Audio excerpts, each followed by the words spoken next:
Assalamualaikum dear students, here is Kumail Haider and welcome to the octahedron chemistry classes।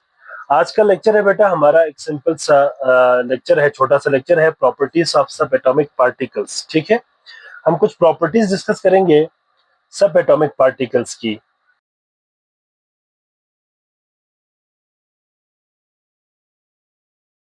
सब atomic particles बेटा क्या होता है? ऐसा पार्टिकल्स, ठीक है, जो बहुत छोटा हो और एटम से भी स्मॉल पार्टिकल्स हो और ये एटम्स के अंदर हो। ठीक है, इसमें हम बात करेंगे बेटा सब एटॉमिक पार्टिकल्स। सब एटॉमिक पार्टिकल्स आर क्या क्या होंगे बेटा इसमें? Electron, proton and neutron.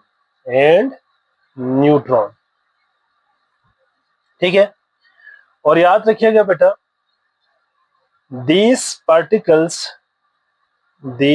particles are called fundamental particles of an atom। fundamental particles of an atom, ये एटम के फंडामेंटल पार्टिकल्स होता है बेटा। इट इज बिकॉज जो एटम है वो इन्हीं पार्टिकल्स से मिलके बनता है। ठीक है, अब इनकी प्रॉपर्टीज हम स्टडी करेंगे वन बाय वन। तो सबसे पहले अगर हम स्टार्ट करें इसमें, तो प्रॉपर्टीज ऑफ प्रोटॉन को पहले डिस्कस करते हैं। प्रॉपर्टीज ऑफ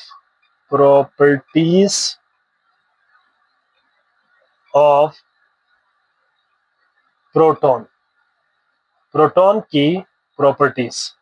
ठीक है, कुछ यहाँ पे मैं पॉइंट्स बनाऊंगा बेटा, हेडिंग्स देके आपने इसको अच्छे से याद रखनी है। बेशक आप इसको टेबल के फॉर्म में भी लिख सकते हैं। ठीक है, मैं इसको यहाँ पे स्मॉल हेडिंग्स के साथ यहाँ पे करवा देता हूँ बेटा। सबसे पहले हम अगर यहाँ पे देखें मैस की बात करें, इनकी मैस क्या होगा?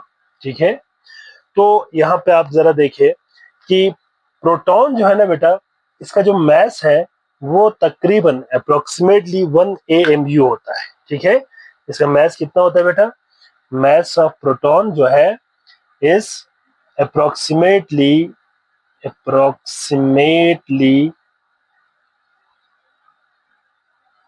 1 atomic mass unit, 1 AMU होता है। ठीक है, और आपको पता है कि जो 1 AMU है, इस चीज को भी याद रखिएगा, 1 AMU ये बराबर होता है कितने के बेटा? 1.672 मल्टीप्लेटर्स पर -27 kg के। अगर आप इसको ग्राम में लिखना चाहते हैं तो ये -24 kg 24 ग्राम के बराबर होगा। ठीक है, और एक और चीज भी आपने याद रखनी है बेटा कि जो मैस ऑफ प्रोटॉन है ये तकरीबन आप इसको 1 AMU ही कहे तो बेहतर होगा। ठीक है, 1 AMU के बराबर होता है। ठीक है, अगर आप केजी में कहे तो ये तकरीबन इसके 1.672 मल्टीप्लाई 10⁻27 kg के बराबर होगा। इसके बाद अगर हम देखते हैं रिलेटिव चार्ज, इसकी रिलेटिव चार्ज कितनी होगी? तो बेटा आपने याद रखनी है कि रिलेटिव चार्ज जो है वो कितना होगा? +1। ठीक है, रिलेटिव चार्ज की हम बात कर रहे हैं। Relative charge of proton is +1। ठीक है, ये आपने याद रखनी है कि relative charge of proton is +1। Relative charge of proton is +1। ठीक है, +1 आपने याद रखनी है। इसके बाद अगर हम बात करते हैं लोकेशन की, तो ये कहाँ पे होगा बेटा? लोकेशन की अगर हम बात करें एटम के अंदर, ये कहाँ पे होता है? तो ये आपने याद रखनी है कि the location of proton is in the nucleus of an atom. ठीक है, ये एटम के न्यूक्लियस के अंदर होता है। तो हम यहाँ पे क्या लिखेंगे बेटा कि लोकेशन क्या है बेटा इसका? प्रोटॉन इज प्रेजेंट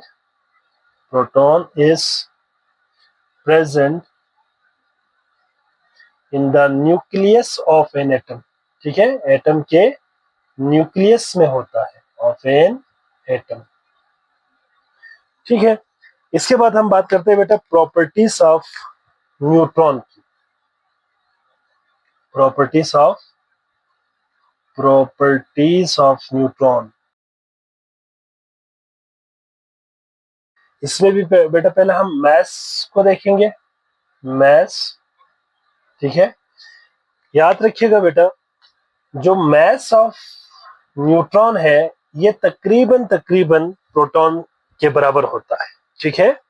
इसमें भी क्या होता है बेटा, मैस इसका भी कितना होता है बेटा, mass of proton is sorry mass of neutron is mass of neutron is कितना होगा बेटा 1 AMU, या थोड़ा सा ये अगर हम इसकी एग्जैक्ट वैल्यू लिखें तो 1.674 मल्टीप्लाई पर -27 kg, -27 kg के बराबर होता है, ठीक है। तो ये तकरीबन बराबर है मैस ऑफ प्रोटॉन के, ठीक हो गया बेटा। और अगर हम इसके अंदर रिलेटिव चार्ज देखें, रिलेटिव चार्ज की अगर हम बात करें तो 0 होता है बेटा, इसके ऊपर कोई चार्ज नहीं होता, न्यूट्रल होता है, ठीक है। न्यूट्रॉन का जो चार्ज है वो क्या है बेटा 0, ठीक है। यहाँ पे हम बात करेंगे न्यूट्रल है या relative charge. Relative charge of neutron is 0, ठीक है। ये 0 होता है, it is neutral particle, it is neutral particle, ठीक है। ये इटसेल्फ न्यूट्रल पार्टिकल होता है, लेकिन खुद जो है चार्ज पार्टिकल से बनता है, जो भी कॉक्स होता है अप एंड डाउन कॉक्स से मिलके बनता है। और ये जो कॉक्स जो सम है अलजेब्रिक सम होगा चार्ज का वो 0 के बराबर होता है, इसलिए ओवरऑल इसके ऊपर कोई चार्ज नहीं होता। इसके बाद इसकी लोकेशन की बात करें तो इसका भी लोकेशन कहाँ पे होगा बेटा, लोकेशन की बात करें इसकी तो लोकेशन ये भी कहाँ पे होता है, न्यूक्लियस के अंदर होता है। न्यूट्रॉन एंड प्रोटॉन दोनों कहाँ पे होता है बेटा, एटम के न्यूक्लियस के अंदर होता है, इनकी लोकेशन न्यूक्लियस है, ठीक है। तो हम यहाँ पे बात करेंगे इसमें neutron is present, neutron is present in the nucleus of an atom, in the nucleus of an atom, ठीक है। एटम के न्यूक्लियस में होता है। इसी तरह से बेटा अगर हम बात करते हैं किसकी बेटा, प्रॉपर्टीज ऑफ इलेक्ट्रॉन की।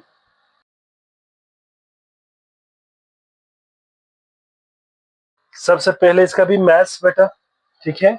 इसका भी अगर हम मैथ्स देखें, मैथ्स तो बेटा याद रखिएगा इसका जो मैथ्स होता है ये तकरीबन कितना होता है बेटा 1/1836 AMU, ठीक है। इसका मैथ्स होता है, या हम कह सकते हैं कि द mass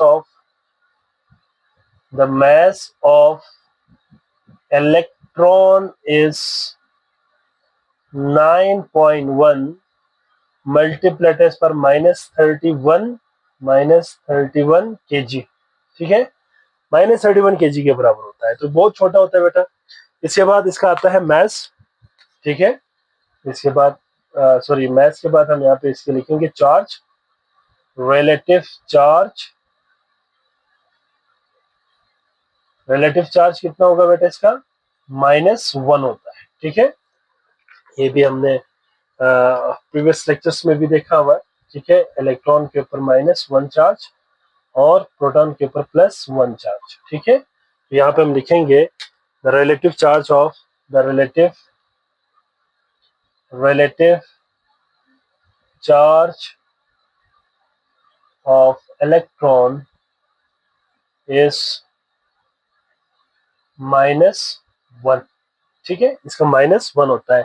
और अगेन लोकेशन, इसकी लोकेशन कहाँ पे होंगे बेटा, अगर हम लोकेशन की बात करते हैं इसकी तो ये ऑर्बिट के अंदर होता है, ठीक है। न्यूक्लियस के अंदर नहीं होगा, ये न्यूक्लियस के बाहर होता है, ठीक है।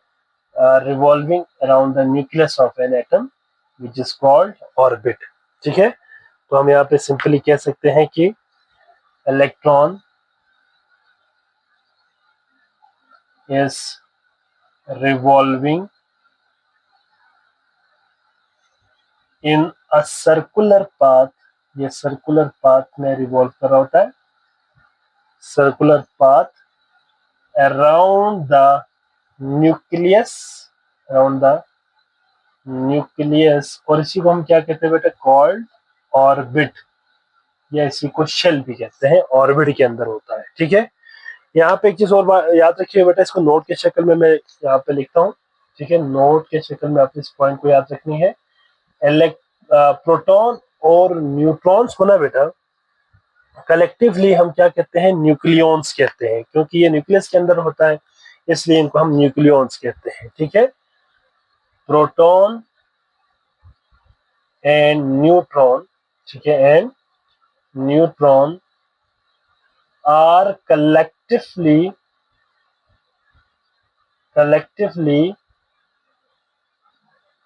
called न्यूक्लियॉन, इनको हम न्यूक्लियॉन कहते हैं, बिकॉज, क्यों कहते हैं बेटे इसको, they are present in the nucleus of an atom, ये एटम के न्यूक्लियस के अंदर होता है, इसलिए इनको हम क्या कहते हैं बेटा, न्यूक्लियॉन्स कहते हैं। ठीक है, तो ये था बेटा आज का हमारा लेक्चर। यहाँ तक अगर किसी बच्चे का कोई सवाल हो, कोई बात समझ ना आई हो, तो आप कमेंट सेक्शन में लाजमी सवाल करें, इंशाल्लाह मैं आपको वहाँ पे आंसर करूंगा। अपना बहुत सारा ख्याल रखिएगा। अल्लाह हाफिज।